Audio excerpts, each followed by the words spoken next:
కుక్క టీవీ. మీరు ఎవరు? మీకు ఏమి కావాలి? ఇది ప్రమాదకరమైన ప్రదేశం. మీరు ఇక్కడికి ఎందుకు వచ్చారు? మంత్రివృక్షం, స్వామీజీ నిన్ను సహాయం అడిగారు. నువ్వు మాకు సహాయం చేయాలి. మీకు ఏ సహాయం కావాలి? ఈ పులి స్వామీజీ జింకను తిన్నది కాబట్టి కోపంతో ఈ పులిని పిల్లిగా మార్చాడు. దానిని తిరిగి దాని పాత రూపానికి మార్చాలి. దానికి మీరు ఒక మార్గం చెప్పాలి. సరే, మీరు ఆ మాయా నదికి వెళ్ళాలి. అక్కడికి చేరుకోవాలంటే మీకు 3 తాళాలు అవసరం. మరియు అలా చెయ్యాలంటే మీరు చాలా ప్రమాదకరమైన మార్గాల గుండా వెళ్ళాలి. సరే చెట్టు, మేము సిద్ధంగా ఉన్నాము. నేను మీకు ఒక మార్గం మాత్రమే చెబుతాను. మీరు ఇతర మార్గాలను కనుగొని అనుసరించాలి. పశ్చిమానికి వెళ్ళండి. అక్కడ ఒక పెద్ద ముసలి తాబేలు ఉన్న గుహ ఉంటుంది. అది మీకు తాళం చెవిని ఇస్తుంది. ధన్యవాదాలు చెట్టు.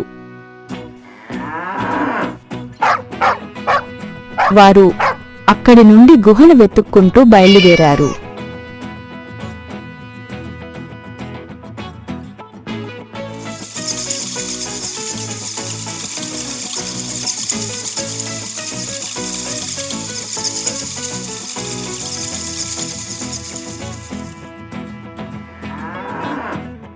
కొద్ది దూరంలో 2 గుహలు ఉన్నాయి. మరియు వారు తాబేలు ఏ గుహలో ఉందో తెలియక అయోమయంగా చూశారు. ఒక గుహ నుండి ఒక గబ్బిలం ఎగిరింది.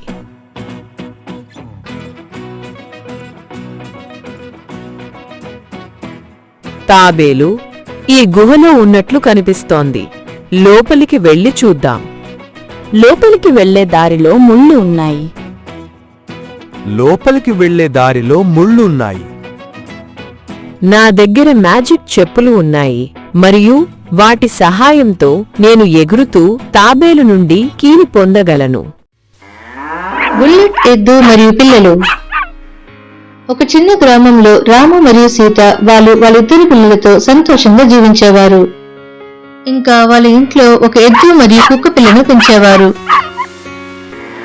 సోనియా, అరుణ్, ఇద్దరు బడికి వెళ్ళండి, సమయం అయింది.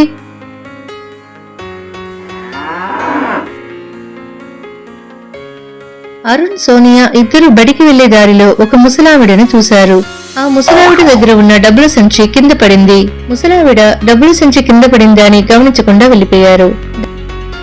దాన్ని చూసిన సోనియా, అవ్వా అవ్వా, ఏంటి మనవరాలా, ఏదైనా కావాలా? అవ్వా, ఈ సంచి కింద పడిపోయింది, ఇదిగోండి మీ డబ్బుల సంచి. సంచిలో నేను 1 వారం పొలంలో పనిచేసిన కూలీ డబ్బులున్నాయి. నీకు చాలా ధన్యవాదాలు. ఇదిగోండి, ఇద్దరు చాక్లెట్ కొనుక్కోండి. మాకు డబ్బులు వద్దు అవ్వా, ఈ వయసులో కూడా కష్టపడి వెతికి మిమ్మల్ని మెచ్చుకోవాల్సిందే. బడికి ఆలస్యం అవుతుంది, మేమిద్దరం బయలుదేరుతాం అవ్వా. సరే, జాగ్రత్తగా వెళ్ళిరండి.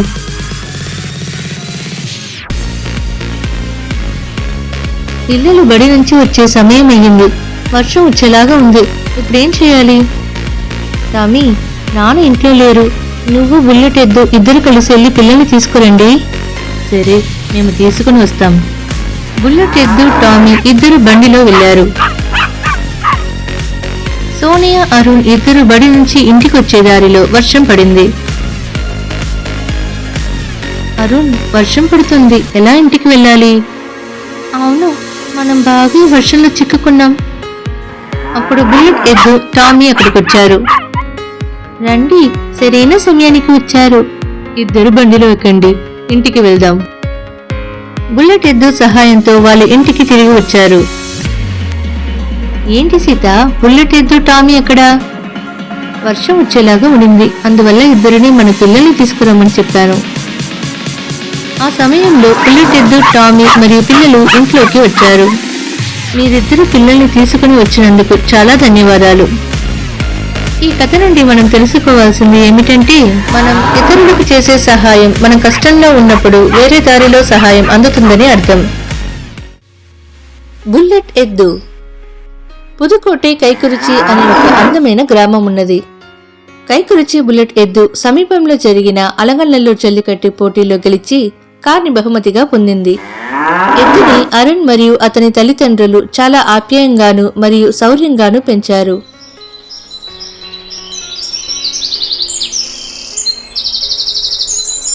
ఒకరోజు రాత్రి ఒక దొంగ అరుణ్ తండ్రి మొబైల్ ఫోన్ను దొంగలించి పరిగెత్తాడు. దాన్ని చూసిన బుల్లెట్ ఎద్దు దొంగని తరుముకుంటూ వెళ్ళింది. ఏంటి ఈ ఎద్దు నన్ను తరుముతుంది? ఎద్దు తరుముతున్నప్పుడు పడుకున్నట్లు నటిస్తే ఏమీ చెయ్యదు. దొంగ పడుకున్నట్లుగా నటించాడు. అరుణ్ వచ్చేంత వరకు ఈ దొంగ తప్పించుకోకుండా చూసుకుందాం. ఏంటి బుల్లెట్ ఎద్దు కనిపించటం లేదు? అరుణ్, మన ఎద్దు కనపడటం లేదు. నా సెల్ ఫోన్ ని తీసుకునిరా.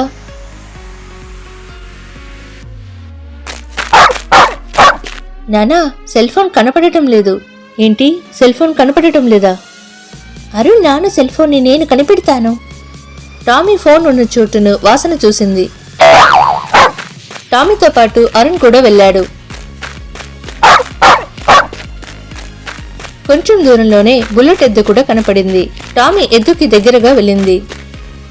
అక్కడ బుల్లెట్ ఎద్దు దొంగటి పారిపోకుండా చూసుకోవడం అరుణ్ మరియు టామీ గమనించారు. టామీ, ఇదిగో నాన్న ఫోన్. నానా, నానా, మీ ఫోన్ ఇక్కడుంది. అరుణ్, అక్కడే ఉండు, ఇప్పుడే అక్కడికి వస్తాను. బాగా ఇరుక్కున్నాం. ఇక్కడ నుండి బయటకు పరిగెడితే ఎద్దు పొడి చేస్తుంది. ఏం చేద్దాం? నానా, మీ సెల్ ఫోన్ ని వీడే దొంగలించాడు. మన బుల్లెట్ ఎద్దు వాడిని తరుముకుని వెళ్ళి పట్టుకుంది. ఈ కథ నుండి మనం తెలుసుకోవాల్సింది ఏమిటంటే, మనం పెంచే పెంపుడు జంతువులు మన శత్రువులని మన దగ్గరికి రానియకుండా, అలాగే మన వస్తువులని భద్రంగా చూసుకుంటాయని అర్థం. ఈ కథ మీకు నచ్చినట్లయితే మా ఛానల్ని సబ్స్క్రైబ్ చేయండి, లైక్ మరియు షేర్ చేయండి. ఇడ్లీ అమ్మే అవ్వ పెంచిన జల్లికట్టు ఎద్దు కథ. అవన్యాపురం అనే గ్రామంలో ఒక అవ్వ నివసించి వచ్చింది. ఆమె జల్లికట్టు ఎద్దుని పెంచి వచ్చింది. అవ్వ ఇడ్లీ వ్యాపారం చేయడం వలన ఆ ఊరి ప్రజలు అవ్వను ఇడ్లీ అవ్వ అని పిలిచేవారు. ఏమ్రా, ఆకలిస్తుందా? ఉండు, వస్తున్నా. ఇదిగో భోజనం.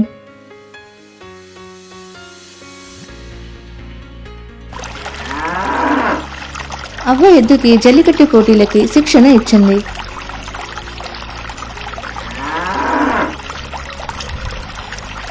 ఒకరోజు ఎద్దు జల్లికట్టు పోటీలో గెలిచి బహుమతిగా చాలా వంట పాత్రలను ఇంటికి తీసుకొచ్చింది. ఏంట్రా, ఈరోజు జల్లికట్టు పోటీలో ఈ పాత్రలు దొరికాయా? నాకు బాగా వయసు అయిపోయింది. ముందులాగా నేలపై పడుకుని లేయలేకపోతున్నాను. ఒక మంచం ఉంటే బాగుండేది. అవ్వకి మంచం అవసరం, ఎలా కొనాలి? ఇలా తలచిన ఎద్దు మరుసటి రోజు జల్లికట్టు పోటీలో కలుసుకొని మంచం బహుమతిగా పొందింది. మంచాన్ని ఆ ఊరికి చెందిన రాము, సోము ఇద్దరు ఎత్తుకొచ్చారు. రాము, సోము, నాకు మంచం కావాలని మీ దగ్గర చెప్పలేదే. అవ్వా, నీ ఎద్దు కరైలో జరిగిన జల్లికట్టు పోటీలో పాల్గొని మంచం బహుమతిగా పొందింది. దాన్నే మేము తీసుకొచ్చాం. నాకు మంచం అవసరమని దాన్ని బహుమతిగా తెచ్చావు. నాకు పిల్లలు లేని లోపాన్ని పోగొట్టి నా బాధలన్నీ తీర్చావు. కొన్ని రోజుల తర్వాత అవ్వకి ఆరోగ్యం క్షీణించింది. ఏంటి, అవ్వ ఇంకా లేలేదు? అవ్వని ఎద్దు లేపింది, కానీ అవ్వ కదలకుండా పడుకొని ఉనింది. అవ్వకి ఒంట్లో బాగాలేదు అనుకుంటా, వెంటనే డాక్టర్ని పిలవాలి. ఇలా అనుకున్న ఎద్దు డాక్టర్ ఇంటికి వెళ్ళింది. ఏంటి, ఇడ్లీ అవ్వ ఎద్దు ఇక్కడికి వచ్చింది? ఆకలిస్తుందా? ఇదిగో ఈ పండుని తిను. ఎద్దు పండుని తినకుండా తలని తిప్పింది. పండు వద్దా? వేరేం కావాలి నీకు? ఎద్దు డాక్టర్ వైద్యం చేసే పెట్టెను నోట్లో పెట్టుకొని తన ఇంటికి వెళ్ళింది. అవ్వకి ఒంట్లో బాగాలేదు మరుంది, అందుకే ఎద్దు మనల్ని పిలవడానికి వచ్చినట్టుంది. డాక్టర్ అవ్వని పరిశోధించి వైద్యం చేశాడు. అవ్వ కళ్ళు తెరిచింది. డాక్టర్, మిమ్మల్ని ఇక్కడికి ఎవరు తీసుకొచ్చారు? మీ ఎద్దు నన్ను ఇక్కడికి తీసుకొచ్చింది. ఎద్దు సరైన సమయానికి నన్ను ఇక్కడికి తీసుకురావడం వల్లనే మిమ్మల్ని కాపాడగలిగాను. మీకు చాలా కృతజ్ఞతలు డాక్టర్. ముందు మీ ఎద్దుకి కృతజ్ఞతలు చెప్పండి. మీ ఎద్దే మిమ్మల్ని కాపాడడానికి సహాయపడింది. ఈ కథ నుండి మనం తెలుసుకోవాల్సింది ఏమిటంటే, మనం ఒకరిపైన చూపించే ప్రేమ, ఆప్యాయత మనకి ఎప్పుడు తోడుగా ఉంటుంది. అడవి కుందేలు మరియు పండ్లు. ఒక కుందేలు అడవిలో నడుస్తోంది. కుందేలు దారిలో కొన్ని పక్షులు జంతువులు పండ్లను తింటున్నాయి.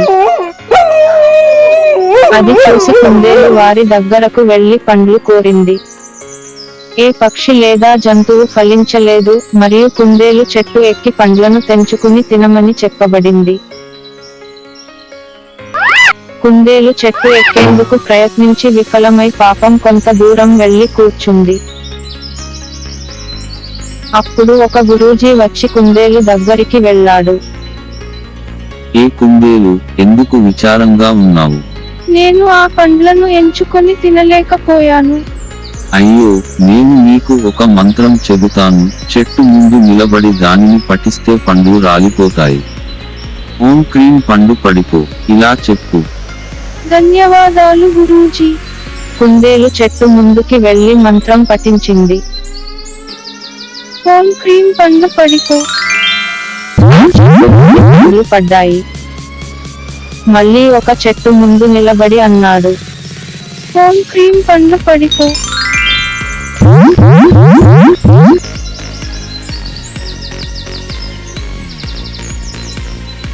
ఓం క్రీం పండు పడిపో.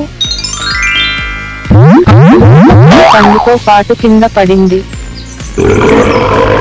ఎవరు నన్ను క్రిందికి నెట్టారు? కుందేలు, నేను నీకు ఏమి చేస్తున్నానో చూడు.